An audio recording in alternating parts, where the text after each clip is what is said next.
Bem-vindos à Caverna de Platão. Hoje vamos falar sobre o essencial de Carl Jung.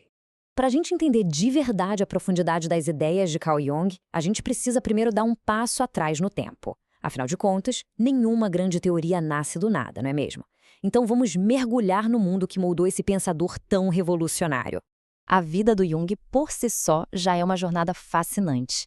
Ele nasceu em 1875, filho de um pastor, então desde cedo ele já estava exposto aos grandes símbolos da espiritualidade. A carreira dele começou para valer em 1900, no Hospital Psiquiátrico de Berkowitz, onde ele mergulhou de cabeça nos mistérios da mente. O encontro com Freud em 1907 pareceu o início de uma parceria lendária, mas o rompimento em 1913 foi inevitável e foi o que de fato o forçou a encontrar a própria voz. A publicação de Tipos Psicológicos em 1921 foi um grande marco, e a vida dele, que se encerrou em 1961, nos deixou um legado que até hoje transforma a forma como a gente se vê. Jung não foi apenas uma testemunha, ele foi um participante ativo numa Europa que estava em plena convulsão. Tente imaginar o cenário: a industrialização acelerada, o barulho de 2 guerras mundiais e o colapso das certezas religiosas.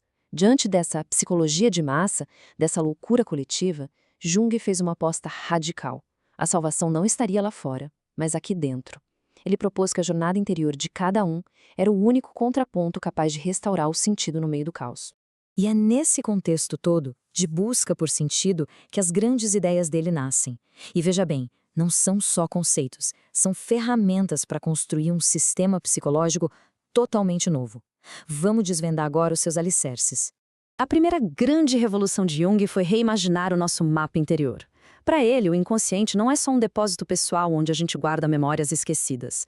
Ele descobriu uma fundação muito mais profunda, comum a todos nós, o inconsciente coletivo. Pense nele como o sistema operacional da psique da humanidade, algo herdado de todos os nossos antepassados. Nas palavras do próprio Jung, essa camada não é pessoal, ela é universal. É um patrimônio psíquico que todo mundo compartilha, o que explica por que certos temas e símbolos aparecem em mitos e sonhos de culturas que são completamente distintas e nunca tiveram contato. E o que a gente encontra nesse sistema operacional universal? Os arquétipos. Eles não são imagens prontas, mas sim moldes, projetos psíquicos. São predisposições universais para a gente perceber e reagir ao mundo de formas bem específicas. A figura do herói, da grande mãe ou da nossa própria sombra não são só historinhas, são os padrões fundamentais que tecem a nossa experiência. O essencial aqui é entender que a gente não nasce como uma folha em branco. A gente já vem com um software psíquico que molda a nossa vida. Depois de mapear as profundezas do inconsciente, Jung se voltou para a superfície, a nossa consciência. Ele criou uma espécie de bússola para a personalidade, identificando 2 atitudes principais: a extroversão, que orienta a energia para fora, e a introversão, que dirige a energia para dentro. E essas atitudes se combinam com 4 formas de operar no mundo: as racionais, que são pensamento e sentimento, e as mais intuitivas, sensação e intuição. Essa citação resume bem a essência da diferença. A pessoa extrovertida busca energia e validação no mundo exterior, enquanto a introvertida se volta para o seu mundo interior de ideias e reflexões para se recarregar. Nenhum é melhor que o outro, ok? São apenas orientações diferentes da energia psíquica.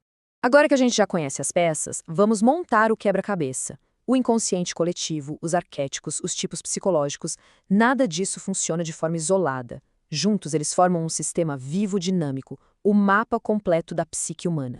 Toda grande jornada começa com um primeiro passo. Na psicologia junguiana, esse passo é dado pelo ego, o centro da nossa consciência. Mas a verdadeira aventura começa quando o ego é forçado a olhar para o que está nas sombras. Os complexos, esses nós de emoções no nosso inconsciente e, acima de tudo, a sombra. Aquela parte de nós que a gente prefere ignorar, o nosso eu rejeitado. E qual é o objetivo dessa jornada? A chave mestra de todo o pensamento junguiano, a individuação. E atenção, isso não é o mesmo que individualismo. Não se trata de ser egoísta, mas de se tornar um indivíduo, ou seja, indivisível, completo. É o processo de uma vida inteira para tecer, numa só tapeçaria, as partes conscientes e inconscientes da nossa personalidade. Este mapa nos mostra o caminho. A individuação nos leva a integrar a sombra e outros arquétipos fundamentais, como a ânima ou o ânimos, a nossa imagem interna do feminino ou do masculino. Todo esse caminho é orientado pelo self, o verdadeiro centro da psique, que é muito maior que o ego. O self se comunica com a gente através de símbolos nos sonhos e da sincronicidade. Sabe, aquelas coincidências que parecem ter um significado especial? O pensamento de Jung não ficou confinado aos consultórios. O legado dele extravasou, como um rio, e foi fertilizar inúmeros outros campos da cultura e do conhecimento.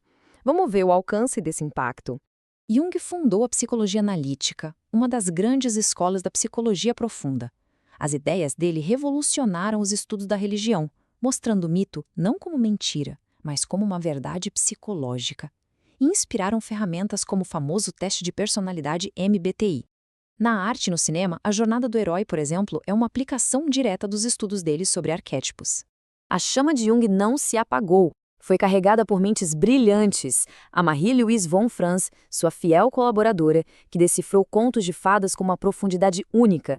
O James Hillman, que radicalizou a ideia dos arquétipos, e o Edward Edinger, que serviu de ponte, tornando as ideias complexas de Jung acessíveis a muita gente.